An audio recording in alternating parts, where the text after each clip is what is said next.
பிதா சுதன் பரிசுத்த ஆவியின் பேராலே ஆமீன். ஆண்டவர் உங்களோடு இருப்பாராக, உம் ஆன்மாவோடும் இருப்பாராக. புனித லூக்கா எழுதிய பரிசுத்த நற்செய்தியில் இருந்து வாசகம். ஆண்டவரே உமக்கு மகிமை. அதிகாரம் 1, இறை வார்த்தைகள் 30 மற்றும் 31. வானதூதர் அவரை பார்த்து, மரியா, அஞ்ச வேண்டாம், கடவுளின் அருளை கண்டடைந்துள்ளீர். இதோ கருவுற்று ஒரு மகனை பெறுவீர், அவருக்கு இயேசு என்று பெயரிடுவீர். கிறிஸ்துவின் வாழ்வு தரும் நற்செய்தி. கிறிஸ்துவே உமக்கு புகழ். கிறிஸ்துவுக்குள் பிரியமான என் அன்பு சகோதர சகோதரிகளே, நாளைய பொழுதிலே நம் ஆண்டவராகிய இயேசு கிறிஸ்துடைய பிறந்த நாளை கொண்டாட நம்மை தயாரித்து கொண்டு இருக்கின்றோம். நீங்கள் எல்லோரும் புத்தாடைகள் வாங்கி இருப்பீர்கள், சிறுவர் சிறுமிகளுக்கு பட்டாசு வாங்கி கொடுத்திருப்பீர்கள், மற்றும் உங்களுடைய வீட்டை அலங்காரம் செய்து இருப்பீர்கள், வெள்ளையடித்து இருப்பீர்கள். பழைய பொருள்களை எல்லாம் நீங்கள் எரித்துவிட்டு புதிய பொருள்களை வாங்கி வைத்திருக்கலாம். அதே போல் உங்களுடைய வாழ்க்கையிலே ஆண்டவராகிய இயேசு கிறிஸ்து கடந்து வர வேண்டும் என்றும் உங்களையும் நீங்கள் தயாரித்து இருக்கலாம். பிரியமானவர்களே, ஆண்டவராகிய இயேசு கிறிஸ்து இந்த நாளிலே உங்களுக்குள் வாசம் செய்து உங்களை பலப்படுத்தி, குறிப்பாக இந்த செய்தியை கேட்டுக்கொண்டு இருக்கக்கூடிய உங்களையும் உங்களுடைய குடும்பத்தையும் நிறைவாக ஆசீர்வதிப்பாராக. அன்பார்ந்தவர்களே, எந்த அளவுக்கு வெளி அரங்கமாக நம்மை அணிகலன்களாகவும் நல்ல புத்தாடைகளாகவும் நாம் அலங்காரம் செய்கிறோமோ, அதற்கு மேலாக நம்மளுடைய ஆத்துமாவை அலங்காரம் செய்யக்கூடிய பிள்ளைகளாக ஒவ்வொரு நாளும் நாம் தனித்திருக்க வேண்டும் ஆண்டவருக்கு முன்பாக. ஏனென்றால் ஆண்டவராகிய இயேசு கிறிஸ்து உண்மையிலே இந்த உலகத்தில் உயிரோடு வாழ்ந்து கொண்டு இருக்கின்றார். ஒவ்வொரு கல்வாரி திருப்பலியின் வழியாக அவர் நமக்குள் கடந்து வருகின்றார். நான் தவறிவிட்டால் அவரிடம் போய் கண்ணீர் விட்டு அழக்கூடிய வேளையிலே அவர் என்னுடைய குரலை கேட்டு என்னுடைய பாவங்களை மன்னிக்கிறார் என்கின்ற ஒரு விசுவாசமும் நம்பிக்கையும் உங்களுக்குள் இருந்து விட்டது என்றால் ஒரு நாளும் நீங்கள் கடவுளை விட்டு பிரிந்து செல்ல மாட்டீர்கள். அன்பார்ந்தவர்களே, அன்னை மரியாளையும் புனித சூசையப்பரையும் நாம் எடுத்துக்கொள்வோம். அன்னை மரியாள் ஒரு இளம் பெண், 17 வயது நிரம்பிய ஒரு பெண்ணாக இருக்கின்றார். அவருக்கு மங்கள வார்த்தை சொல்லப்படுகின்றது. இதோ நீ கருவுற்று ஒரு ஆண்மகனை பெற்றெடுப்பீர், அவருக்கு இயேசு என பெயரிடுவீர், நீர் அஞ்ச வேண்டாம் என்கின்ற அந்த வார்த்தையை அன்னை மரியாள் கேட்டவுடனே அவருக்குள் ஒரு பயம். புனித சூசையப்பருடைய வாழ்க்கையில் என்ன நடந்தது பாருங்கள். அவர் யூத முறைப்படி ஒருவர் திருமணத்திற்கு முன்பாக அவர் கர்ப்பமாக இருந்தால் அவரை கல்லெறிந்து கொன்று விடுவார்கள். அன்னை மரியாள் அழகிய ஒரு பெண்மணியாக இருக்கின்றார். புனித சூசையப்பருக்கு அவரை மிகவும் பிடிக்கும். எனவே தான் திருமண ஒப்பந்தம் செய்து கொண்டார்கள். ஆனால் அவர் அன்னை மரியாள் கருவுற்று இருக்கிறார் என்று தனிமையில் கேள்விப்பட்ட உடனே மறைவாக விலக்கிவிட வேண்டும் என்கின்ற ஒரு எண்ணத்தோடும் ஒரு பயத்தோடும் இந்த யூத சமூகம் அன்னை மரியாளை என்ன செய்துவிடும் என்கின்ற ஒரு எண்ணத்தோடு இருந்த நேரத்தில் தான் புனித சூசையப்பருக்கு கனவில் வானதூதர் தோன்றினார் என்று நேற்றே நாம் பார்த்தோம். அன்பார்ந்தவர்களே, இந்த நாளிலும் கூட உங்களுடைய வாழ்க்கையிலும் ஒரு பயம் இருக்கலாம். எதையாவது குறித்து ஒரு பயம் இருக்கலாம். உங்களுடைய எதிர்கால வாழ்க்கையை குறித்து, பிள்ளைகளுடைய வாழ்க்கையை குறித்து, அல்லது உங்களுடைய திருமண வாழ்க்கையை குறித்து, உங்களுடைய மனைவியை குறித்து, கணவரை குறித்து, அல்லது தாய் தகப்பனை குறித்து, உங்களுக்கு வந்திருக்கக்கூடிய நோயை குறித்து, அல்லது உங்களுடைய கடன் பிரச்சனைகளை குறித்து, உங்களுடைய குடும்பத்தில் இருக்கக்கூடிய அந்த தரித்திரத்தை குறித்து ஏதாவது ஒரு குழப்பத்தோடு இந்த நாளில் இருக்கலாம். உங்களுடைய குழப்பத்தை எடுத்து மாற்றுவதற்காக, பயத்திலும் அச்சத்திலும் இருந்து விடுதலை கொடுப்பதற்காக உங்களோடு இருக்க இம்மானுவேலராக இருக்கக்கூடிய ஆண்டவராகிய இயேசு கிறிஸ்து இந்த நாளிலே உங்களை தேடி வருகின்றார். உங்களை ஆய்ந்து அறிந்து பாருங்கள். என் ஆண்டவர் எனக்குள் கடந்து வர நான் ஒரு தகுதி உள்ளவனாக இருக்கிறேனா, அல்லது தகுதி அற்றவளாக இருக்கிறேனா என்று உங்களை ஆய்ந்து அறிந்து பாருங்கள். எதற்காக நான் இதை சொல்லுகிறேன் என்றால், இந்த உலகத்திலே எவ்வளவோ மனிதர்கள் பிறந்து பெரிய பெரிய அதிகாரிகளாக அரசர்களாக இருந்தும் பெரிய பெரிய பொறுப்புகளில் இருந்து மரித்து போய் இருக்கிறார்கள். அவர்கள் இருந்த இடமே தெரியாமல் போய்விட்டது. ஆனால் யார் யாரெல்லாம் தன்னை தாழ்ச்சியோடு ஆண்டவருடைய சமூகத்தில் ஒப்பு கொடுத்து அவருடைய பாதத்தில் இருந்து ஜெபித்து நேர்மையோடும் உத்தமத்தோடும் பரிசுத்தத்தோடும் வாழ்ந்தார்களோ அவர்களுடைய பெயர்கள் சரித்திரத்திலும் வரலாற்றிலும் எழுதப்பட்டு இருக்கின்றது.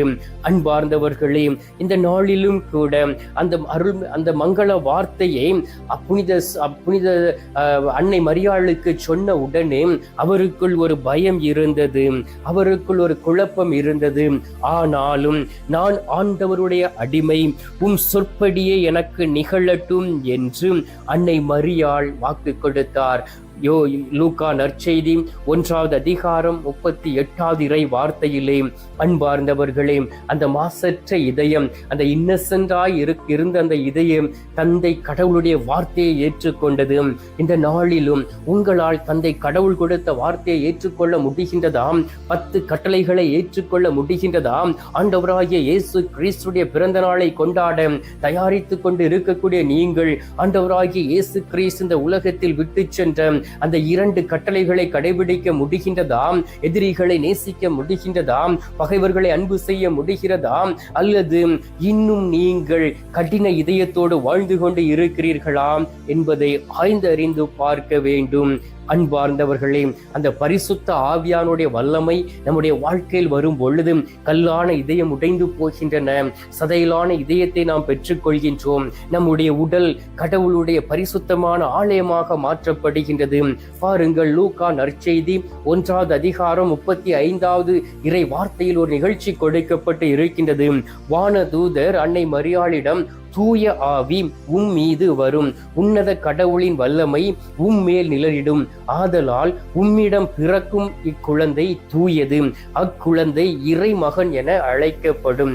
தூய குழந்தை, இறை மகன், அன்னை கன்னி மரியாளிடம் பிறந்த மகன், யோசேப்பினுடைய மகன், தச்சருடைய மகன் என்றெல்லாம் பல வகையான பெயர்கள் இயேசுவுக்கு கொடுக்கப்பட்டு இருக்கின்றது. அதில் ஒரு பெயர்தான் அந்த குழந்தை தூயது, இறை மகன் என்று அழைக்கப்படும். அன்பார்ந்தவர்களே, ஆண்டவராகிய இயேசு கிறிஸ்து தூய்மை விரும்புகின்றார். நம்மிடம் இருக்கக்கூடிய பாவங்களை மன்னித்து நம்மை தூய்மைப்படுத்த விரும்புகின்றார். ஏனென்றால் தந்தை கடவுள் பரிசுத்தமானவர். அந்த பரிசுத்தத்தை நாட வேண்டுமே என்றால், அந்த பரிசுத்தத்தை தேடி செல்ல வேண்டுமே என்றால் நமக்குள் பரிசுத்தம் இருக்க வேண்டும். அன்பார்ந்தவர்களே, இந்த உலகத்தில் நாம் பார்க்கின்றோம், எல்லா மதங்களிலும் உபவாசம் இருக்கின்றன. 40 நாட்கள், 50 நாட்கள் அல்லது 3 வாரங்கள் உபவாசம் இருந்து ஜெபிக்கிறார்கள். இந்து மதத்தில் உபவாசம் இருக்கிறார்கள், இஸ்லாமிய மதத்தில் உபவாசம் இருக்கிறார்கள், புத்த மதத்தில் உபவாசம் இருந்து ஜெபிக்கிறார்கள், நம்ம கிறிஸ்தவர்களிடையே உபவாசம் இருக்கின்றது. அனைத்து மதங்களிலும் உபவாசம் இருந்து ஜெபிக்கிறார்கள். எதற்கு தெரியுமா? இந்த உடலில் உள்ள அசுத்தங்கள் மாற வேண்டும், பரிசுத்த தன்மை வந்து மாசற்ற வழியில் நடக்க வேண்டும் என்பதுதான் அவர்களுடைய விருப்பமாக இருக்கின்றது. திருப்பாடல்கள் 119வது அதிகாரம் 1வது இறை வார்த்தையை வாசித்து பாருங்கள். மாசற்ற வழியில் நடப்போர் பேறு பெற்றோர். யாரெல்லாம் புனித சூசையப்பரை போல மாசற்ற வழியில் நடக்கிறார்களோ, அன்னை மரியாளை போல பரிசுத்தத்தில் இருக்கிறார்களோ, அவர்கள் கடவுளுக்கும் மனிதருக்கும் உகந்தவர்களாக இருப்பார்கள். உங்கள் பிள்ளைகளுடைய வாழ்க்கையிலே அவர்கள் உங்களுடைய சொல் பேச்சை கேட்கவில்லை என்றால், மனைவி உங்களுடைய வார்த்தைகளுக்கு கீழ்ப்படியவில்லை என்றால், கணவர் உங்களை அன்பு செய்யவில்லை என்றால், அவர்களிடம் வேறு ஏதோது ஆவி இருந்து செயலாற்றுகிறது என்பதை நீங்கள் புரிந்து கொண்டு அவர்களுக்காக ஜெபிக்க வேண்டும் என்று ஆண்டவர் அழைப்பு விடுவிக்கின்றார். எனவேதான் இந்த நாளிலும் கூட நாம் ஆண்டவருடைய வார்த்தைகளை நம்ப வேண்டும். அன்னை மரியாள் ஆண்டவருடைய வார்த்தையை நம்பியது போல, புனித சூசையப்பர் கனவில் சொல்லப்பட்டதை நம்பியதை போல நாமும் நம்பி விசுவாசத்தோடு இயேசுவை ஏற்றுக்கொள்ளும் பொழுது உண்மையிலே ஆண்டவருடைய வல்லமை நம்மீதும் நிழலிடும். லூக்கா நற்செய்தி 1வது அதிகாரம் 45வது இறை வார்த்தையில் சொல்லப்பட்டு இருக்கின்றது. ஆண்டவர் உமக்கு சொன்னதை நிறைவேறும் என்றும் நம்பிய நீர் பேறு பெற்றவர் என்றார். ஆண்டவருடைய வார்த்தைகளை நாம் நம்பும் பொழுது, ஆண்டவருடைய வார்த்தை நமக்குள் கடந்து வரும் பொழுது நாம் பேறு பெற்றவர்களாக இருக்கின்றோம். ஆண்டவருடைய வல்லமையினாலும் பலத்தினாலும் நாம் நிறைவு பெறுகின்றோம். பரிசுத்த ஆவியானவர் நம்மை பலப்படுத்தி திடப்படுத்தி நம்மை ஆசீர்வதிக்கின்றார். எனவே அன்னை மரியாள் அருள் மிக பெற்றவராக இருந்ததை போல நாமும் அருள் நிறை பெற்றவர்களாக இந்த உலகத்தில் வாழ நாம் நற்கருணை நாதராய் இருக்கக்கூடிய நம் ஆண்டவராகிய இயேசு கிறிஸ்துவிடம் மன்றாடுவோம். இந்த வாய்ப்பை பயன்படுத்திக் கொள்வோம். அவர் நம்மோடு கூட இருப்பார்.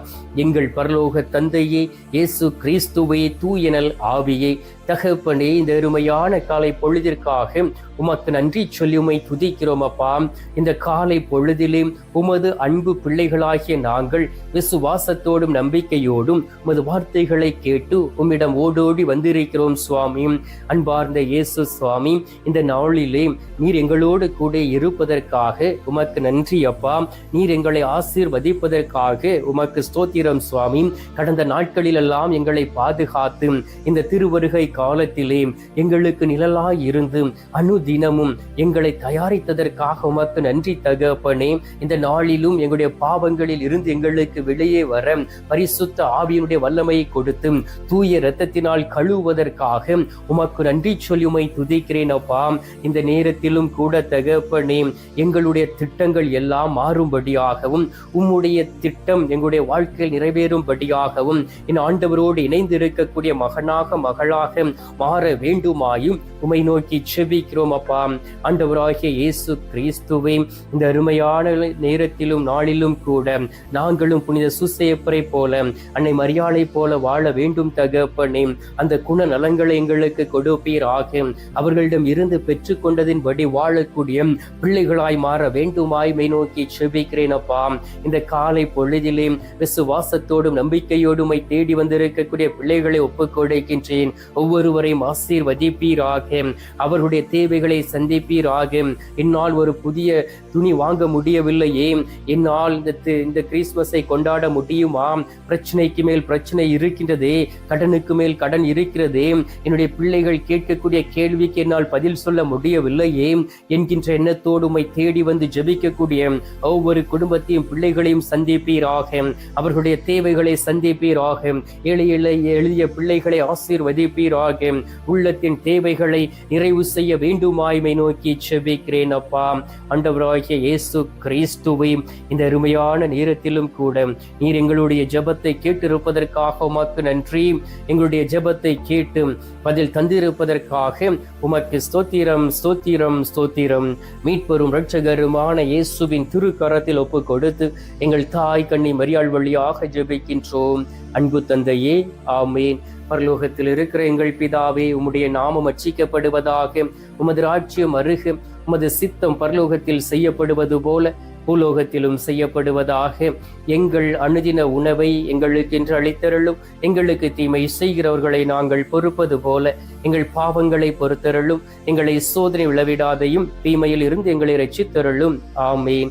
அம்மா தாயே, ஆரோக்கிய மாதாவே, வேளாங்கண்ணி அன்னைய மலர்ப்ப தாயே, பூண்டி மாதாவே, அனுதினமும் எங்களுக்காக பரிந்து பேசும் அன்பு தாயே, இந்த நாளிலே உமது அன்பு பிள்ளைகளுக்காக எங்களுக்காக பரிந்து பேசி உமது மகனுடைய அருள் ஆசீர்வாதத்தோடும் நாங்களும் உமது மகனுடைய பிறந்த நாளை கொண்டாடக்கூடிய நல்லதொரு பாக்கியத்தை பெற்று தாருங்கள் தாயே. அருள் நிறைந்த மரியே வாழ்க. கர்த்தருடன் பெண்களுக்குள் ஆசீர்வதிக்கப்பட்டவள் நீரே. உம்முடைய திரு வயிற்றின் கனி ஆகிய இயேசும் ஆசீர்வதிக்கப்பட்டவரே. அச்சிஷ்ட மரியே, சர்வேசுடைய மாதாவே, பாவிகளா இருக்கிற எங்களுக்காக இப்பொழுதும் எங்கள் மரண நேரத்திலும் வேண்டிக் கொள்ளும். ஆமேன். பிதாவுக்கும் சுதனுக்கும் பரிசுத்த ஆவிக்கும் மகிமை உண்டாவதாக. ஆதியில் இருந்தது போல இப்பொழுதும் எப்பொழுதும் என்றென்றும் இருப்பதாக. ஆமேன். அன்பார்ந்தவர்களே, நற்கருணை நாதர் தரும் ஆசீர்வாதத்தை பெற்றுக் கொள்வோம்.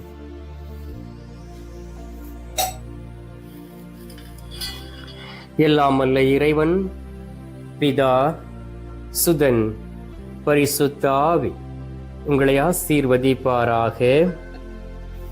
ஆமேன்.